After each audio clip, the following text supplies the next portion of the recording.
My latest project has been to take the French and Indian War figures I have. They're 15 millimeter Blue Moon.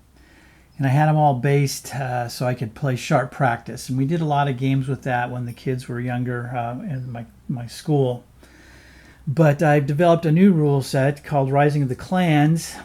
And so I thought I would try to apply it, since it's basically the same time period, to the French and Indian War, and call this variation the Rising of the War Cries. And so I didn't have to remount everything. I already had stands that would carry 8 figures. But what I've done is I've relabeled all the bases.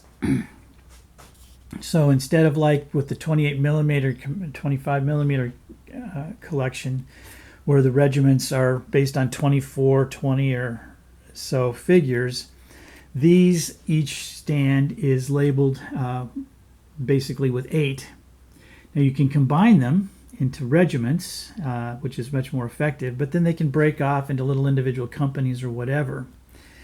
And then, unlike sharp practice where you have a big man for, several groups or whatever, I have regimental officers similar to Rising of the Clans. So they'll have a card, and when their card is drawn, they can activate all or some of the units under their command. And I'm going to buy a few more command figures so I can have general officers and things like that.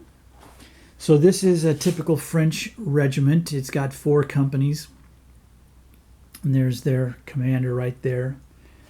The Native Americans are units of 12, and they've got these round bases or oval bases. Here's 2 more regiments of French, supported by some Canadian militia. Then I have Marines. I have 6 units of Marines and more Canadian militia. I have this really nice Indian village, and you can see the Indians there. I love these corn bases that I made years ago, but they've held up really well. Here's an American regiment, and the American regiments are larger. They have 5 companies and then a light company.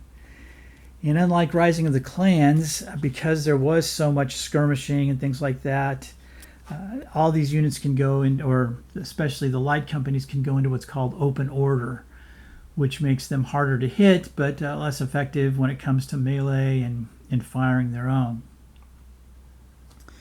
Nice blockhouse here being defended. Here's a unit of Indians that are allied to the British. This is a Virginia militia contingent. Another militia unit. And then I have a really nice collection of wagons, because so many of the scenarios will involve trying to relieve something. Again, I love this fort. Got it from Old Glory Blue Moon, and the blockhouse on the front there reminds me of my Fort Apache the thing that really got me started on this venture when I was 5 years old. These are basically 15 millimeter buildings that I've collected over the years. And then these are 3 militia units, and these have 10 figures, so they're a little bit larger. So as you can see, I have an extensive collection. I can fight just about anything. These Highlanders up here on the Palisades, they have their 4 companies plus a Grenadier company.